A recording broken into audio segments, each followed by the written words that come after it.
Okay,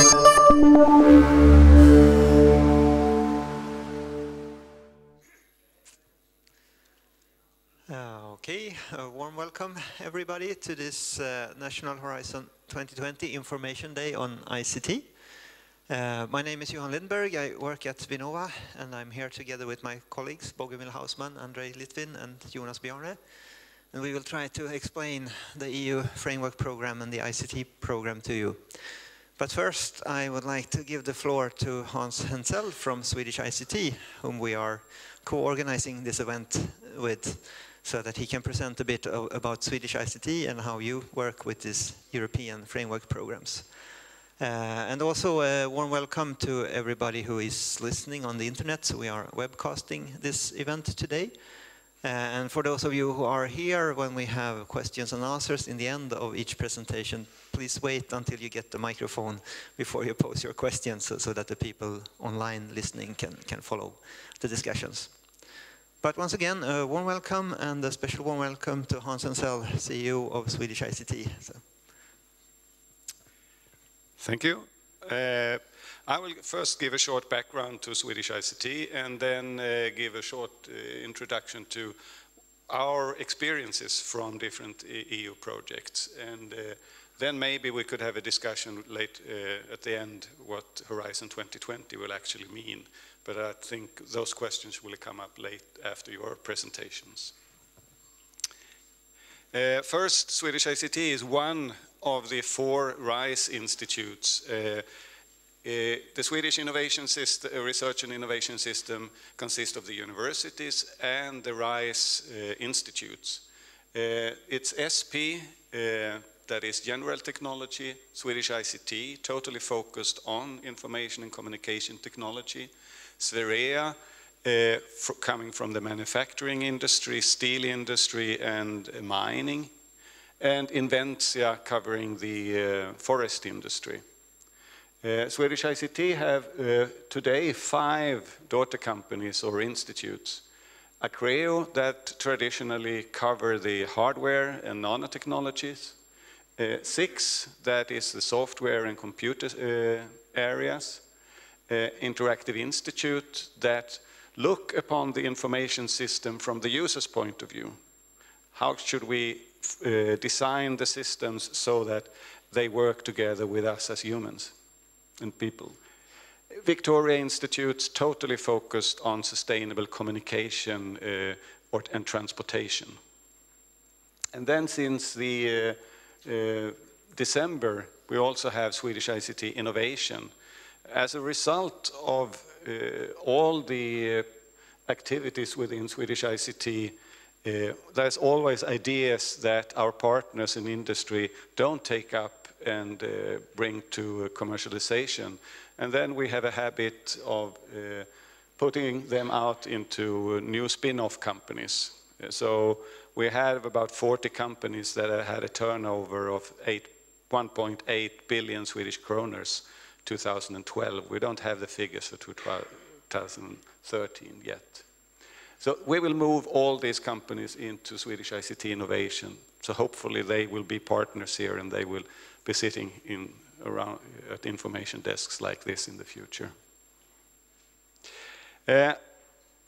Well, sorry that this is in Swedish, but our offer to these companies is that advisories, pre-studies, and the big thing is research and innovation projects that we do together with the industry. Basically all projects that we run, even if they are financed by EU or VINNOVA or other government funds, have a goal to develop a new product or a new process, and it's run together with some industrial partners. We have workshops and seminars, test beds and demonstrators. One of the best test beds is here in Kista, is the Electron Lab, where that is the mother of several of the producing nano companies in the Stockholm area. Silex is probably the best example, being the second largest foundry for micro devices in the world. And then support to SME, and we'll come back to that. That means that we have people here in this room. Where are you? that have as a job to support small and medium-sized companies to come into EU projects if you need any support there. They should be here. They will become soon. And then we will note that they are late.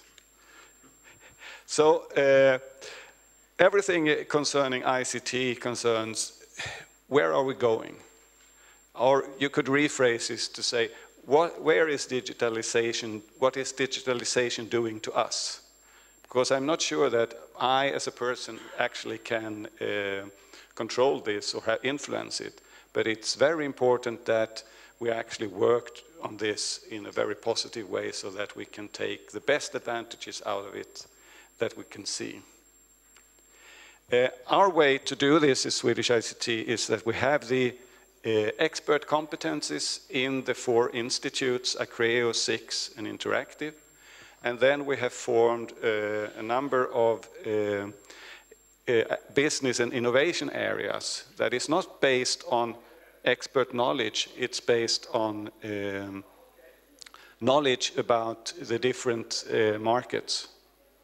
And we have for SME, we have for sustainable communication, e-health, smart energy, security, both physical security and security on the net, internet and telecom, and experiences and life quality and automation. Some of these areas have now been strategic innovation areas within for VINNOVA.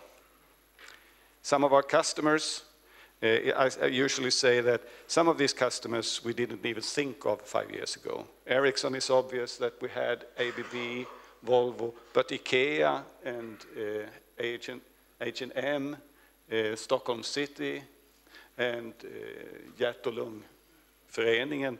These are partners that come into projects together with us now when we see how can ICT support the development of different, all new areas. And this is also one of the problems in the EU project when we will have these new areas coming up. How do we find partners as a specialist city partners in other countries? About 14% of our income comes from EU projects. So if we see why do we have EU projects?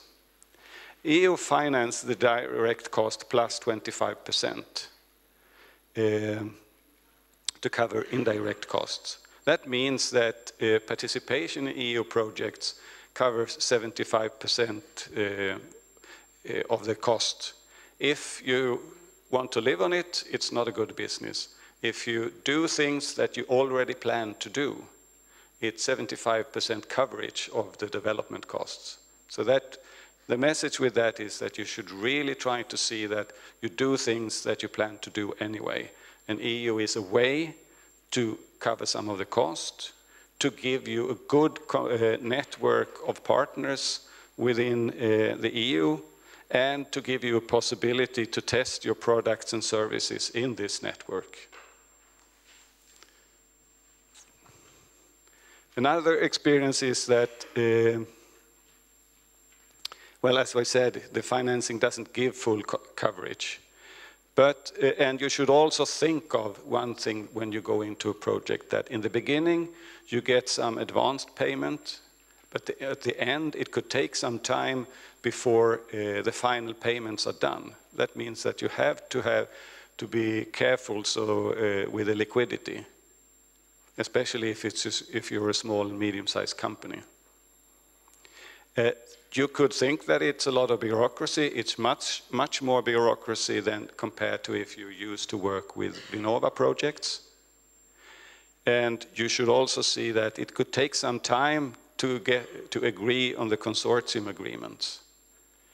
There are legal departments at companies in all countries then that should finally agree. Even though there are good examples to start from, these discussions could take some time, and you should be aware of it.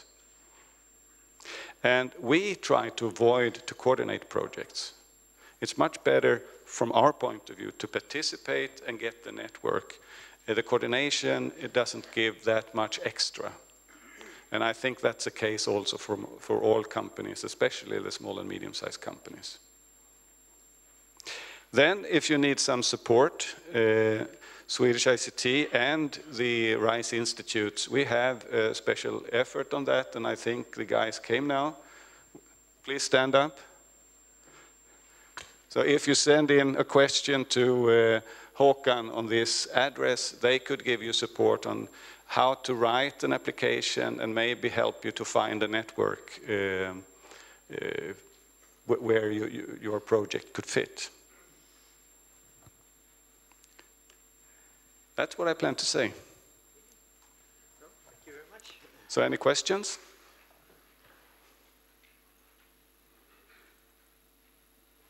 Okay.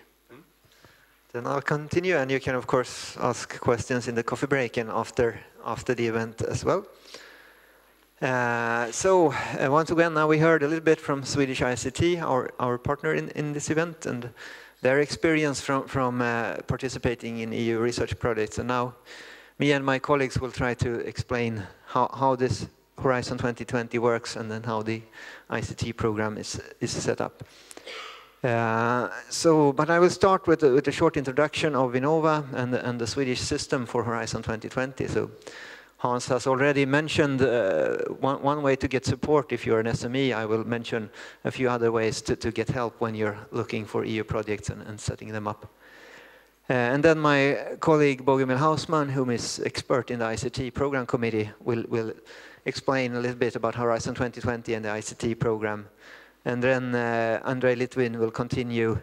He'll start before the coffee break and discuss rules and forms of funding and open topics. And then he'll break for a while and give you a chance to reload with some coffee. Oops. And then we'll convene after the coffee break, where he will continue to explain all the details about the upcoming calls and give examples, etc.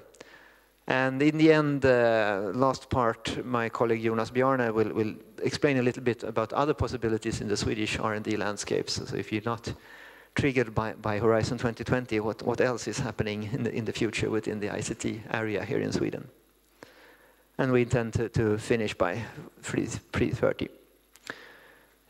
But first, VINNOVA, for those of you who haven't met us before, we're a governmental agency under the Ministry of Education.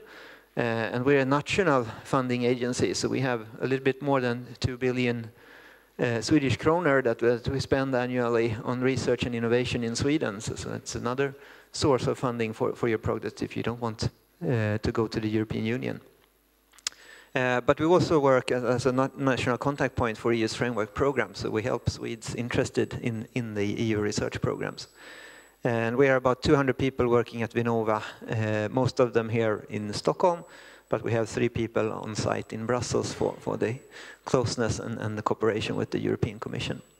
Our Director General is Charlotte Brogren. And as mentioned, we have basically 3 roles from the agency. So we fund research and innovation and have a number of different programs within ICT and within other areas where we fund research and innovation projects. And then we work as a national EU contact agency, so we have a lot of interactions with the European Commission in helping them planning their calls for proposals and forming their programs.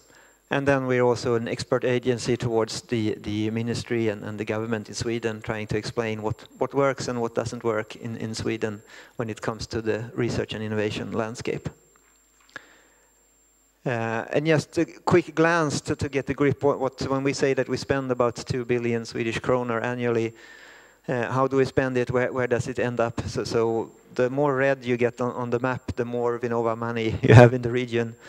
And naturally if you look on it, you can see that, well, quite a lot of activities around the large universities, the large cities. So you have this belt in the middle of Sweden between Stockholm, Linköping, Gothenburg.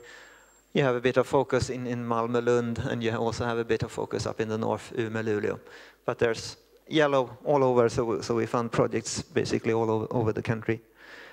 Also the bars over there, you can see that, well, we fund a number of different organizations. We have programs where we fund universities and institutes, often in different schemes for enhancing collaboration between academia, industry. So then we fund the universities and industry participate in kind or in other means.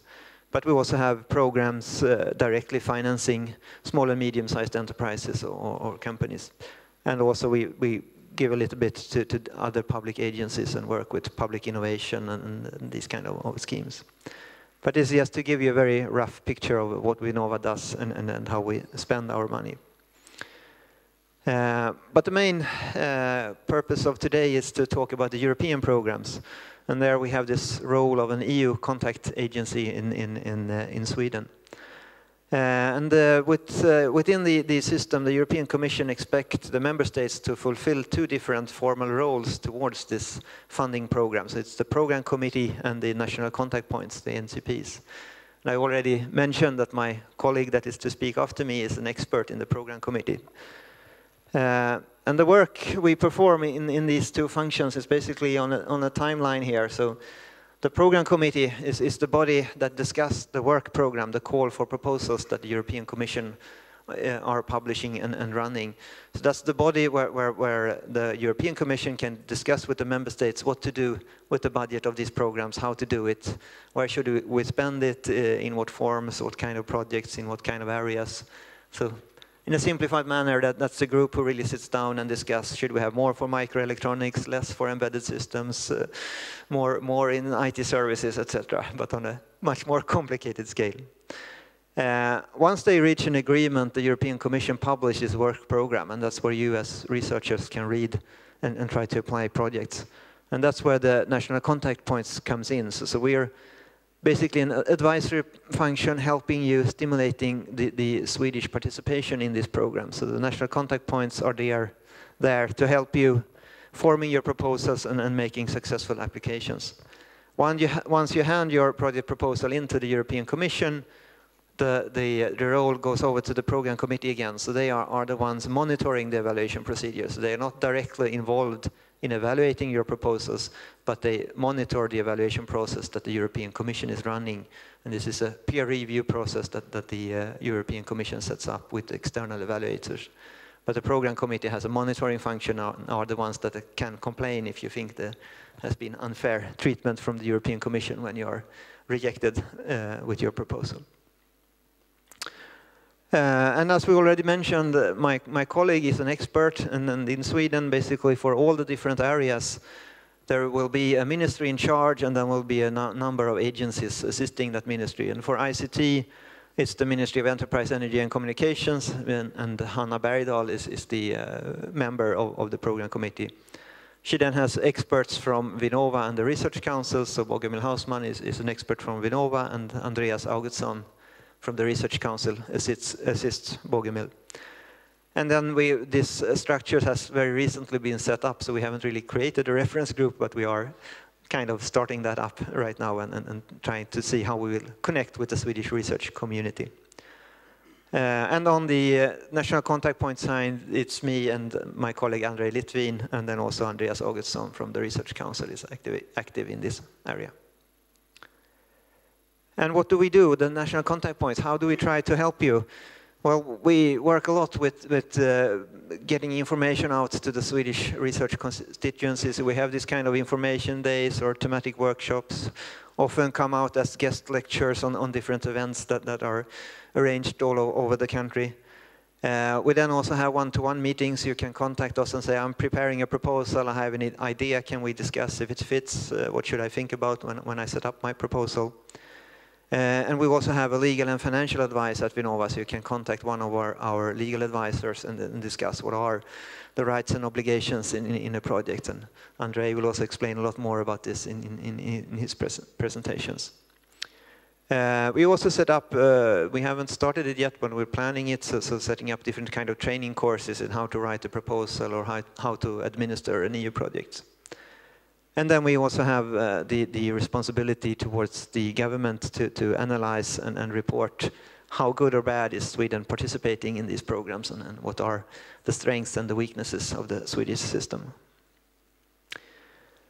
And as Hans already mentioned, so there are many ways of getting support, and basically the main message of today is don't do all the work yourself, so take contact with the different support functions existing. So Hans already mentioned this EU SME office that RISE and Swedish-ICT is running.